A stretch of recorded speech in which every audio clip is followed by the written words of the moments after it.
Hi everyone, Flaming Footy here and welcome back to another YouTube video on the channel. And today guys, we are going to be continuing our AFL 2022 3-game match reviews.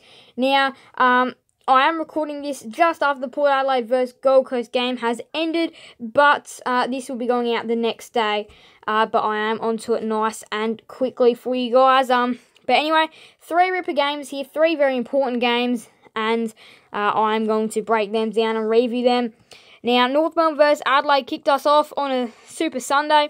Collingwood vs GWS was next, followed by Port Adelaide versus Gold Coast. It was a ripper. Round 15, every game was really big, and I'll be covering that in the Round 15 review on Tuesday. But anyway, first of all, North Melbourne vs Adelaide, Blundstone Arena. The stage was set to start a ripper Sunday. So, as I just said, North Melbourne vs Adelaide does start us off on the Sunday of footy, and North Melbourne 8-10-58 gets smashed by the Adelaide Crows 17-13, 115. They're back on the winners list, and for the Adelaide Crows, this was a brave and very, very, very brilliant performance, and they needed to win this game as well. They were under a bit of spotlight, they were under a bit of trouble, they dropped Matt Crouch, so they wanted to win this one, and that's exactly what they did. They smashed the Roos by 57 points, almost doubling their score in a game where North Melbourne never looked a chance, and the Crows were just way too good. Fogarty was in his 50th game, sorry. So what a forward he's going to be, and he turned it on. Mackay went up forward for North Melbourne, but didn't really have much of an impact. And again, a low score of 58 just won't cut it. It was a really exciting opening quarter, though, with both teams hitting the scoreboard. But the Crows just being the better of the teams, and they were up by 2 goals at the, they were up by 1 goal, 9 points at the first break. The second quarter was pretty similar, although the Crows did get 2 goals, skip out to around a 20-point lead, and the Roos had a goalless second quarter. Then in the third quarter, the Adelaide Crows started to charge away. They kicked 4 goals to North Melbourne's 2, with the margin, again, around that 30-point margin at 3-quarter time. And then in the final quarter, Adelaide kicked 6 goals to 2 to storm away and end up smashing the Kangaroos by a very nice, convincing margin. Now, Taylor Walker was brilliant with 6 goals. Samberry, he gave the pressure, 13 tackles, 38 disposals for Aaron Hull, and 129 fantasy for Rory Laird. It was a day out for all the Adelaide Crows players in North Melbourne. They will finish bottom now. They probably won't be getting another win this year, with their only win coming up against a depleted West Coast team. Now, 129 fantasy for Rory Laird, 124 for Aaron Hull, 120 for Jordan Dawson, 112 for Jai Simpkin, 110 for Keys, 105 for Fogarty, 104 for O'Brien, 103 for Walker, 96 for Greenwood, 92 for Tristan Xerri, and 86 for Sam Berry. Now to the goals and behinds we go, whereas in Adelaide, you wanted to be an Adelaide forward today.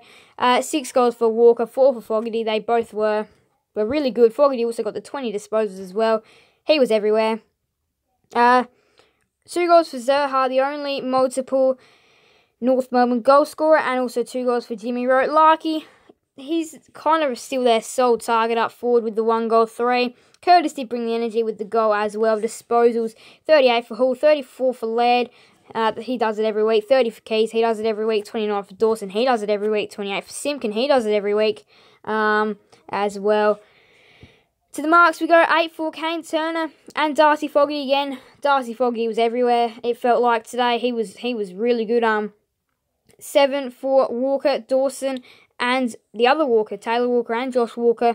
13 tackles for Sam Berry, 11 for Rory Laird, 9 for Harry Schonberg, 8 for Hugh Greenwood, 6 for Jai Simpkin and Hinge. To the hit-outs we go, 36 for O'Brien, 33 for Toddy Goldstein, 21 for Tristan Xerri, 3 for Nick Murray, 2 for Taylor Walker. Now to team stats we go. The Adelaide Crows, they may have only gone inside 50 16 more times, which is still a pretty big difference, and the big difference on the scoreboard, obviously 57 points. Now, is there anything else looking great? The Crows were more efficient with their disposals. Hit-outs was North Melbourne, although clearances were Adelaide, although stoppage clearances were locked at 30 apiece. What else have we got? What have we got here? Is there anything else good? Marks inside 50 were locked at 13 apiece, both clubs getting their chances for a set shot. The Crows led for the whole game and were always up by, a pretty comfortable margin. And they laid way more tackles inside 50 than North Melbourne. And it was a big win for Adelaide. They needed it. They go up to 13th place on the ladder. This is a really big win, really solid win, and a really good win. Now to the MCG we go for some Sunday afternoon footy, where Collingwood, a very inaccurate Collingwood outfit, 11-22, get over the Giants 12-5-77. They win by 11. But it wasn't as pretty as what Collingwood would have hoped for, and it was the Giants that ended up getting out of the blocks early, kicking the first 2 goals. The Pies bounced back with three of their own late in the first quarter to lead at quarter time, and then they got out to a very good margin after GWS was scoreless in the second quarter, which is where they got out to a bit of a nice 20-point advantage. The third quarter was all Collingwood as well. They kicked 4 goals, 8 to 3 goals for the Giants. So they were really pressing on a big win. And then the Giants did come back in the last quarter. And they were lucky to win that one, the Pies. The Giants were pressing. They were pressing really hard. But the Pies were just a better team, as they had been all day. They got Gold Coast next week. So it's going to be a really exciting matchup, Collingwood versus Gold Coast. Stephen Coniglio, 31 disposals, 4 goals for Jesse Hogan, 129 fantasy, 4 Stephen Coniglio, 10 tackles for Scott Pendlebury. But what a win it was for Collingwood. They now are putting themselves in the 8 as well after all the other results that have been happening. So I'll be going over that soon. Coniglio, 129 fantasy, 118 for Cumming, 117 for Himmelberg, 116 for Kelly, 111 for Cameron, 106 for Pendlebury, 98 for Hoskin Elliott and Seibel, 94 for Adams, 92 for Maynard and Whitfield. Now to the goals and behinds we go, where Jesse Hogan was the leading goal scorer on the ground with 4 goals. 2 goals for Myercheck, Elliott and Henry, as well as Cameron and Riccardi. Ginnivan was only with the 1 goal, but again, his presence is still really good. Now to disposals we go, 31 for Coniglio, 30 for Himmelberg, 27 for Cumming, 26 for Sidebottom and Kelly, and then 25 for Nick Dacos, 24 for Taylor Adams, 23 for Will Hoskin Elliott, Josh Dacos and Lockie Whitfield. Now to marks, 11 for Himmelberg, he does do it a lot, 30 disposals as well for Harry Himmelberg, and 11 marks, phenomenal. 9 marks for Maynard as well as Cumming, 8 for Hoskin Elliott and Darcy Cameron. Tackles we go now. Scotty Pendlebury with the 10 tackles, 8 for Josh Kelly, 7 for Bo McCreary and Tanner Bruin, as well as 6 for Coniglio, 5 for I hope that's how I say it, I'm not entirely sure. Player pronunciation sometimes is a bit off, but anyway, 24 hit-outs for Mason Cox, 23 for Darcy Cameron, 10 for Lockie Keefe, 1 for Harry Himmelberg and Tom Green. So now to some team stats we go, where the Pies did go inside 50 12 more times than the Giants, but man, they were very inaccurate, were Collingwood. The 11-22, they did win. They smashed in the hit-outs, 47-12, won in all aspects of the clearances as well. Marks inside 50 were even. Collingwood did have more intercepts. They led for most of the game and deserved to. The Giants do have a bit of a hoodoo at the MCG as well, made even worse by today. It's not a ground the Giants like to come and play at, but the Collingwood Magpies win by 11 after an inaccurate team. They could have won this game by a lot more. They still get the job done. They win by 11 though, and finals is on the radar for Collingwood. It is on the radar, and I'll be going over that towards the end of this video. But finals could be on the radar. Is on the radar after this. Nice. It didn't have to be convincing, but they did get the job done. They got the job done. And now to the Adelaide Oval, where this game ended 20 minutes ago. Port Adelaide 13-15-93. Get over the Gold Coast Suns 13-13-91. Port Adelaide win by 2 in an absolute epic. They did lead for majority of the game. Did Port Adelaide, with it being a goal-for-goal game in some certain stages, but it was Port Adelaide which did get out to the fast start in the first quarter, which did prove the difference in the end. If the Suns had played a little bit better in that first quarter, they may have been more of a chance later on in the game. But in the second quarter, they came back. They were a little bit inaccurate in that second quarter as well, kicking just to 3 goals, 5. They did take the lead, but Port Adelaide got it back. Third quarter was even, although the Suns did have the better quarter. Did they? No. I think it might have been Port Adelaide, actually, that had the better quarter. But it was an even third quarter, to be completely honest. It was a very even third quarter. And then in the final quarter, Port Adelaide didn't have a great last quarter, but they just did enough to come home. Just did enough. Now, what does this do for Port Adelaide's season? Well, it keeps it alive, and now the Suns and the Power are equal on points. 2 Miller 30 disposals, 4 goals for Todd Marshall, 139 fantasy for Carl Amon, 10 tackles for Carl Amon. Now, 139 fantasy for Amon, as I said, 127 for Miller, 122 for Witts, 120 for Houston, 107 for Bonner, 107 for Ainsworth, 91 for Farrell, and Swallow, 87 for Connor Rosie. And there's a lot of other Port Adelaide players in there, 86 for Boak, 85 for Wines, 82 for Dixon, 80 for Georgiades. Now to the goals and behinds we go, where 4 goals for Todd Marshall. He had the most goals on the ground. Mubby Troll, 3 goals, 3. 3 goals for Isaac Rankin. Georgiades didn't have a great day with the big 6, 2 goals, 4. Casbolt got the 2 goals, 1, 2 goals for Rosie and Ellis as well. Now, disposal we go, 30 for Bonner, 30 for Houston, 30 for Miller as well. So 3 players getting the same number, 27 for Wines, 26 for Amon, 25 for Swallow, 24 for Rosie, 23 for Anderson. He was around the ball a lot, 22 for Markov, and Ainsworth, 21 for Power Pepper. Now to the marks we go, where 10 for Amon, 9 for Alir, 8 for Bonner, 7 for Houston McKenzie and Ainsworth, 6 for Georgiades as well. Tackles, 10 for Amon, 10 for Rao and Miller, 8 for Boak, 7 for Mead, and then 5 for Motlop, Frederick and Ainsworth. Hit-outs now, 41 for Witts.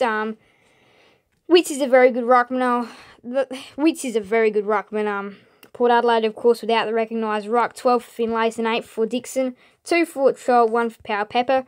Now to team stats we go, where Port Adelaide were better in the disposals. They only went inside 50 one more time than Gold Coast. It was a thrilling game, this one.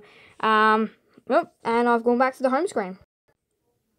Well, let's get back to where we were. Sorry about that. But yeah, hit-outs again was in favour of the Gold Coast Suns, but clearances were relatively even. The Suns winning stoppage, the Port Adelaide winning clearances and centre clearances. Now, Port Adelaide had a lot more uncontested footy, 223 to 151. Suns took more marks inside 50 as well. Port Adelaide did lead for most of the game and were the deserving winners, as they were, well, for me, the better side. They were in front more of the game, and they were good. The Suns took the game on with 16 bounces to Port Adelaide's 2. But what a ripping game of footy it was at the Adelaide Oval. Port Adelaide just get over now. Just tell you this, there was a maybe an out-of-bounds deliberate call at the end of the game, which wasn't given, which I don't think that was deliberate out-of-bounds either. So I think the right call was made, and Port Adelaide hang on to win a thriller by 2. So this round, Melbourne smashed the Brisbane Lions by 64 points, 117 to 53. The Western Bulldogs, 125, got over the Hawks, 83 by 42. The Eagles, 107, get over the Bombers, 97 by 10 points, resulting in their second win of the year. The Blues, 81, got over the Dockers, 50. They win by 31, the Blues. The Cats, 89, gets over the Tigers, 86, in a ripping game. The Cats win by 3. The Swans, 83, smashed the Saints, 32. Sydney win by 51. Adelaide win by 57. North Melbourne 58. Adelaide 115. The Pies win by 11. Collingwood 88. GWS 77. And Port Adelaide win over the Suns 93-91. Port Adelaide by 2. Round 16. What's it got? Well, some rippers. The Doggies and the Lions kick things off at the Gabba on Thursday night. Friday night is Carlton and St Kilda. St Kilda, they're looking for a revenge game. Their run home is tough. Carlton, they're looking to try and get themselves into the top 4. Essendon Sydney is the first game on the Saturday. Again, Sydney playing for finals hopes. Crows and the Demons. Demons trying to get away in that first position. trying to get their way to the top. The Suns and the Pies, as interesting as it sounds, going to be probably one of the best games of the round. Ripper Saturday night, Metricon Stadium, Gold Coast versus Collingwood. That one could be game of the round. The Cats and North having the same time, 6:55, 7:25, GMHBA Stadium.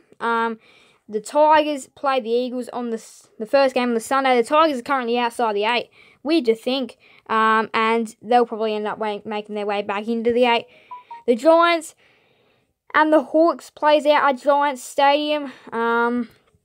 Big one. And then the Dockers and the Power finishes things off at Optus Stadium. So now to the ladder we go, where currently Melbourne sit on top with 44 points. The game ahead of Geelong, Brisbane, Fremantle and Carlton. And then Sydney and Collingwood are equal on 36 points. Just a game away from them teams. The Doggies are the team of the 8 right now on 32 points. The Tigers sit on 32 points as well, just outside the 8. As do St Kilda. Gold Coast and Port Adelaide are the teams that are behind on 28 points. But again, a win, and if St Kilda lose, well, St Kilda can really go down, all the way down to 12th. And even another team like the Crows could come and attack them. The Crows are on 20 points. And if they can pull off another couple of upset wins, they can make a respectable season. 13th place isn't too bad for a team like the Adelaide Crows. So that's where they sit after the win against North Melbourne. The Giants sit 14th. The Hawks sit 15th now in the bottom 4. The Bombers sit 16th. The Eagles sit 17th with 8 points. And North won't be getting another win this year. You'd be thinking sit 18th with the 4 points. And now, what a season we have got ahead of us.